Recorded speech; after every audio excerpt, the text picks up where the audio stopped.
According to Marvel, back in January, Daredevil Born Again Season 2 is premiering next Tuesday, March 24th. Apparently, they forgot about that though, because we've barely gotten any promotion from then till now. All we've got for months was the one teaser trailer, not even a real trailer, that everyone had already seen because Kristen Ritter herself leaked it back in October. One 30-second TV spot that was basically a remix of the teaser, and one more TV spot they released a couple of weeks ago with some new scenes. As I'm working on this video, it seems like promotion will finally be ramping up though. But in the meantime, I guess I'll give Marvel some unpaid labor by talking about this show myself, since they clearly won't, and like I said before, I love yapping about Daredevil, so I might as well. My first two videos were already theories about this new season, though they focused on specific characters, Foggy Nelson and Karen Page. In this video, we'll talk about Season 2 in a more general sense, and speculate about the storylines as a whole instead of focusing on one or two people. We'll talk about the 2-ish minutes of footage we've actually seen as of me recording this voiceover, look at some set photos, and try to figure out what's happening and what they're setting up for this season. This one will be a little bit different, it's a little less comic talk unfortunately, but we'll swing back to those next time. Now, a little disclaimer, as much as I would love to sit here and tell you the most outrageous theories, or pass along some of the wilder rumors or leaks from the less than trustworthy insiders on Twitter, this is not what I'm here to do. Here's what we're actually doing. We're looking at clues they've given us in promotional material and try to figure out what's happening in Daredevil Born Again Season 2 from official sources. Nothing else. No wild speculations here, no theorizing about how this Mayor Fisk plot could tie into anything else coming out soon. I doubt we'll find that out from a couple of trailers anyway. But enough chit chat, let's dive right in. Potential spoilers ahead, by the way. We'll only be looking at official promotional material like I said, and a couple of set photos here and there to make a point, but on the possibility that I'm right about anything big, this is your warning. Last we left off in the Season 1 finale, Daredevil and Karen were assembling a team to fight back against Mayor Fisk's regime. New York was under martial law, and the anti-vigilante task force was given full authority to basically run New York as they see fit, under the mayor's orders. We have confirmation from an interview with Darius Cartapani for SFX magazine that Season 2 will be taking place 6 months after the events of the first season. The start of the teaser, yes, I'm calling it a teaser, that's what they call it. The start of the teaser is a scene of Matt and Karen sharing a few moments of peace in some sort of hideout. The place is a little weird, a little run down, it has a weird hole in the wall, but it's clear they've been living there for a while. We know from a little later in the teaser that Matt is missing, which makes sense after he was shot and ran away from the hospital. Also, his apartment blew up because Fisk and the task force were looking for him, so this arrangement that he and Karen have in whatever this place is actually makes sense. Obviously, they need to stay in hiding so that Fisk doesn't arrest them, or worse, and being in hiding doesn't really allow them to rent a nice penthouse or anything, so weird Taylor's workshop with a hole in the wall it is. 6 months is definitely enough time to get their friendship back on track after it hit a major road bump because of Foggy, and it looks like they've achieved that from the scenes we've got of them in the teaser. And the time skip didn't just help their friendship. With all the time they're spending together, it seems like they're on track to rekindle their relationship too. And the teaser gives us enough hints that this will be a plot point this season. I'm sure that'll be developed over multiple episodes, but we'll definitely be getting some hints of where it's going earlier on. I say this because during this scene in the teaser, with them looking pretty close, it looks like Matt is wearing his Daredevil suit and the black paint in it still looks to be intact as far as we can tell. We know that the paint will be melting away as the season goes on, so it's still being fully black here is an indication that this is from one of the earlier episodes. We'll be keeping an eye out for the state of the suit for this whole video, by the way. Second, hear me out, there's this window behind them. We see it a couple of times throughout this teaser along with that lighting and these weird mannequins laying around. This is clearly the hideout we were just talking about where Matt and Karen are staying, but I don't think they'll be there for the whole season. There are plenty of clues indicating that they'll have to move a few episodes in and go somewhere else. We even see it on the TV spot when Matt is talking to Jessica Jones in the Punisher's hideout. But why would they move? We'll come back to that. Another indication of the time that has passed is the footage we see of the anti-vigilante task force interacting with some citizens. It's clear that the task force has evolved since the last time we saw them and the population caught on. Said photos have some graffiti on the walls showing support for Daredevil and the Vigilantes, and in the teaser we see an anti-Fisk protest taking place in what looks like outside of the courthouse. They seem to be calling attention to the brutality of the task force and the people that have been suspiciously going missing under Fisk's rule. We'll talk more about this courthouse scene in a minute, but one way or another it's clear that the people aren't happy. So this footage of the task force is likely staged to be filmed and broadcast all over the TVs in the NYC to make it seem like they're the good guys who care about the people, instead of, a bunch of fascist assholes who are kidnapping people and trapping them in cages. We even see some Fisk propaganda posters too, all in an attempt to subdue those that are against him and trick anyone who's on the fence with the impression that everything is fine. Speaking of those cages, it seems to me that we may have more than one of them going on. From what we've seen, there's the one we saw at the end of Season 1, where they're keeping the Punisher and Swordsman, and the one we saw in the teaser that seems to be much bigger. My guess is Fisk needed to expand as time went on, with more and more people being arrested. And this is how we get this one. You could even separate them by category, one for actual vigilantes with abilities and superpowers that the AVTF might not know how to deal with, one for Fisk's political rivals and other powerful rich people who could be persuaded into supporting him, and maybe a third one for regular citizens. If that's the case, it's unclear which one this is, but later on we do see Daredevil over there fighting the task force. The paint on the suit, by the way, is still mostly black as you can see, so it's probably earlier on in the season. I believe this could actually be one of the first big action sequences we see, with Daredevil and possibly Karen breaking these people out of these cages. We saw them talk about building an army at the end of Season 1, so it makes sense that once they know about this prison, they would come up with a plan to set people free. People that are arrested to begin with for going against Wilson Fisk, remember? So they will be more likely to help and join the fight. Also, locking people in cages is just not cool. We also don't know where this set of cages is located, but Red Hook would likely be a safe bet considering how a lot of Fisk's illegal schemes are focused on Red Hook Port.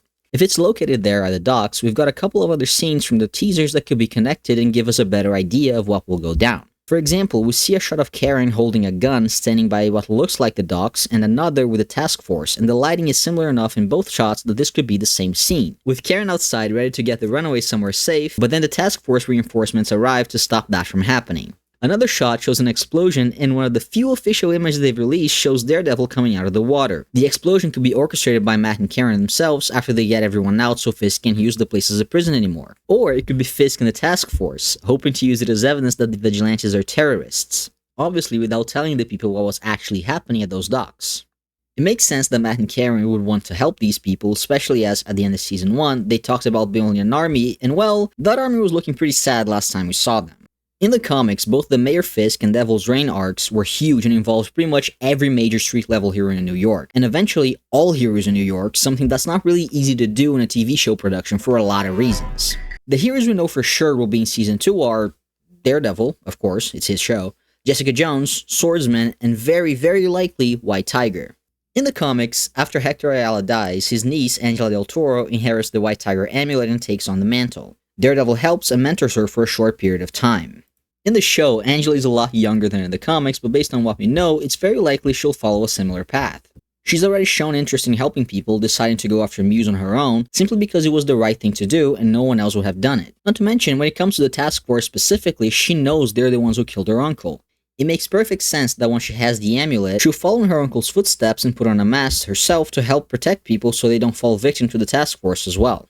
We've already been shown that Matt is protective of her, so once he can't stop her from putting herself in danger as a vigilante, he'll likely take her under his wing.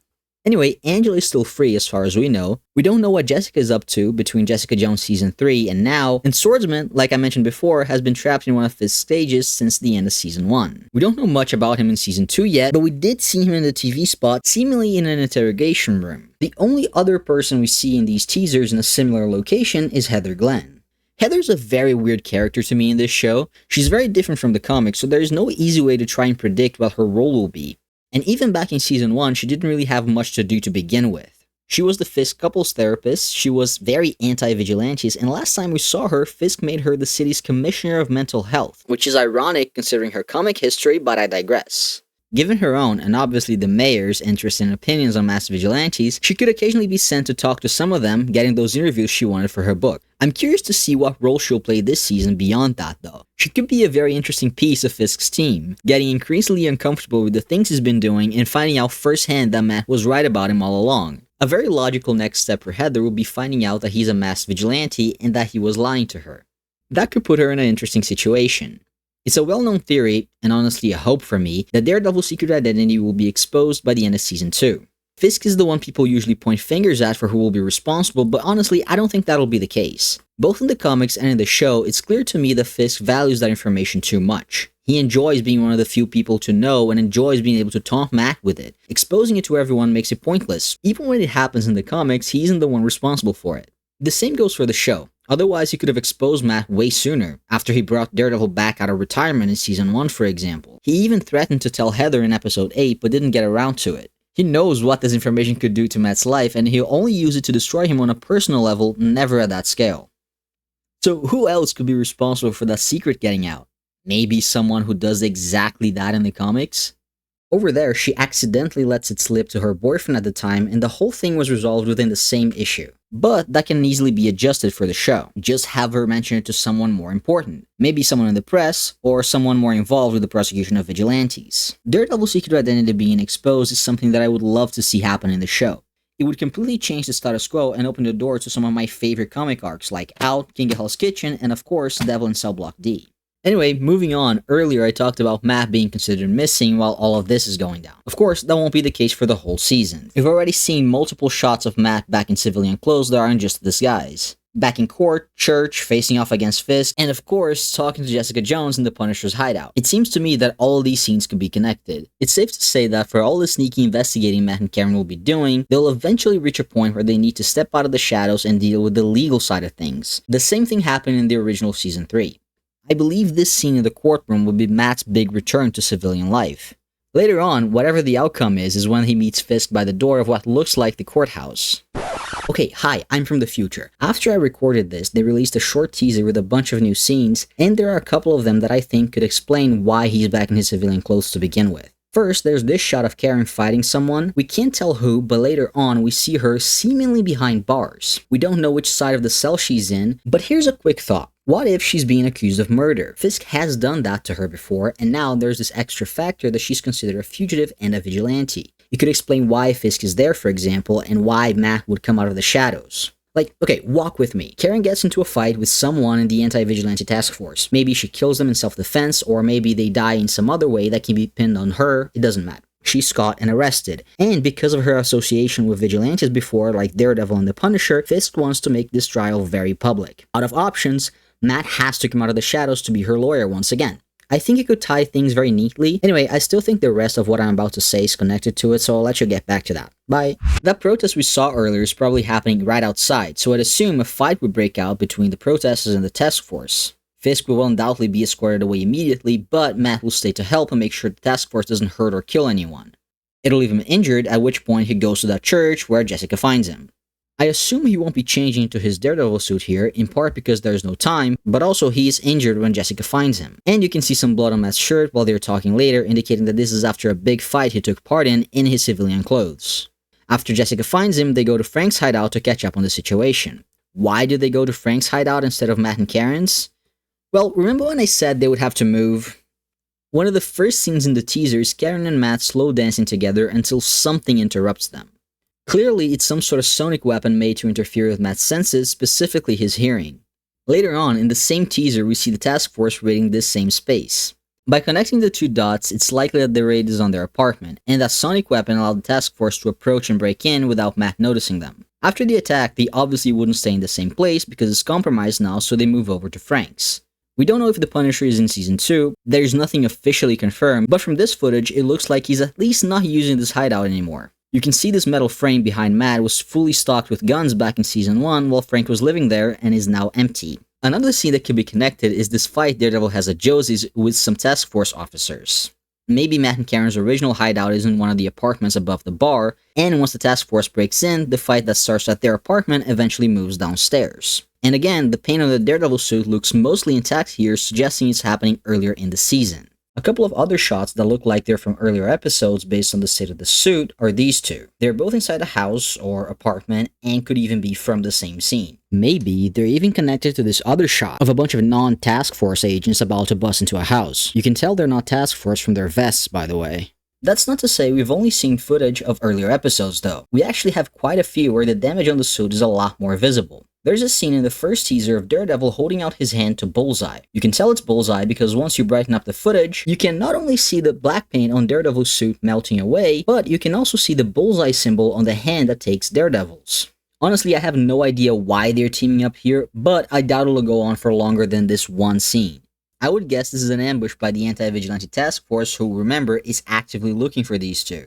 So this truce is likely only so they can fight back and get away. Another shot, now from the TV spot, shows Matt opening up a bag to find his Daredevil suit. You can see the suit is pretty battle damaged already, and if this is really Matt in the shot, he's wearing his regular civilian clothes, which suggests this is after he returns to his normal life too. Or as normal as he can be anyway. There's also this shot of Daredevil on what looks like the roof of a building. We've got some set photos and even an official photo from Entertainment Weekly that looks like it might be from the same scene, with Jessica Jones confirming the state of the suit. And finally, this hallway fight, also with Jessica, which will probably be the big one-shot fight sequence for this season. Those are of course a tradition at this point. Anyway, putting Daredevil aside for a moment, we also have some interesting moments from Fisk. We have what looks like a dinner party going on with him, Vanessa, and a group of people, likely the more powerful and rich people in NYC. Then, another shot of Fisk and Daniel in his office.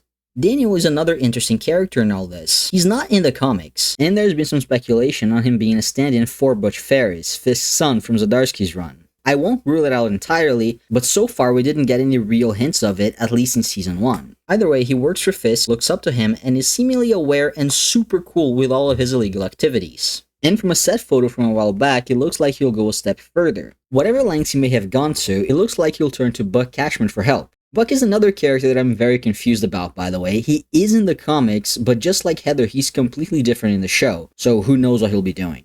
Anyway, we also have Fisk in a boxing match. I'm not sure what that's about, but from the set footage, this will be taking place at Fogwell's gym. If you don't remember it from the original show, that's where Matt's dad, battling Jack, used to train. Fisk probably chose to hold it there on purpose to aggravate Matt or try to draw him out. It also looks like Daredevil and Bullseye will be interrupting it and getting into a fight either with each other or the task force or both. Way back in the day in the comics, Daredevil and Bullseye had a big televised fight, which was a big deal for a while and even helped Echo learn Daredevil's moves to fight him many years later.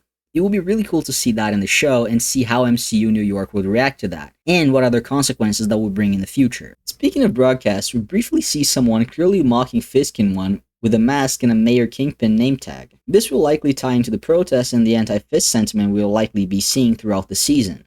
But this called my attention because there's a Daredevil villain who's actually known for using broadcasts like this, the Jester. I was hoping that Matthew Lillard could be playing him when he was first announced, and I won't lie, I'm still hoping. Casting him to play some general government guy instead of someone interesting like the Jester or Mr. Fear would be a massive waste in my opinion. We don't really have anything solid, so we'll see how that turns out. But either way, the Jester's broadcasts are meant to trick people into believing what he wants them to believe by manipulating photos, videos, and audio to make them look real.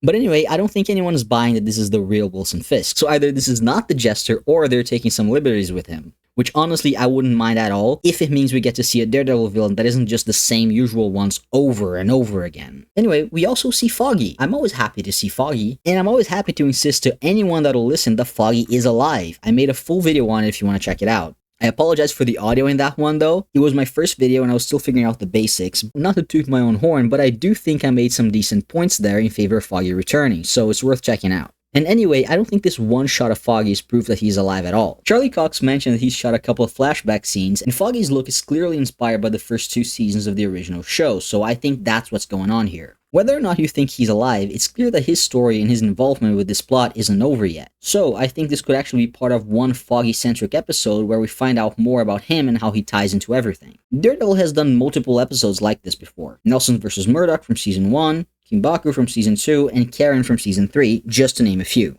All these episodes were used to give the audience context into these characters and relationships while moving the story forward. The same could happen here, with us getting more context into Foggy's life in those 7 years we skipped between Season 3 of the original show and the first season of Born Again. It could give us a better insight into Benny Cafaro's case that led him to finding out the truth about Red Hook and eventually got him shot by Bullseye.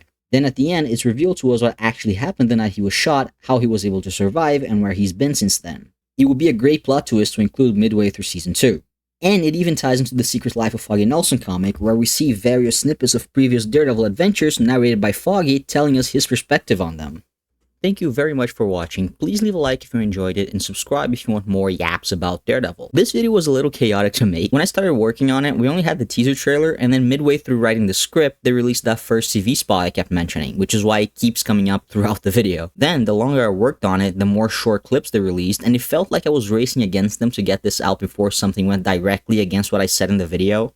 Thankfully, that was not the case, and I didn't have to do too many adjustments to the script or the editing. But I'll end it here for today, otherwise this video is never going up. So I definitely missed some things. Even in the teasers we did have, there are a lot of scenes I didn't get to, just because I didn't have much to say about them as I did for others. If you have a theory on them, please leave a comment. I would love to hear your thoughts. Anyway, thank you again for watching. I'll see you next time. Bye.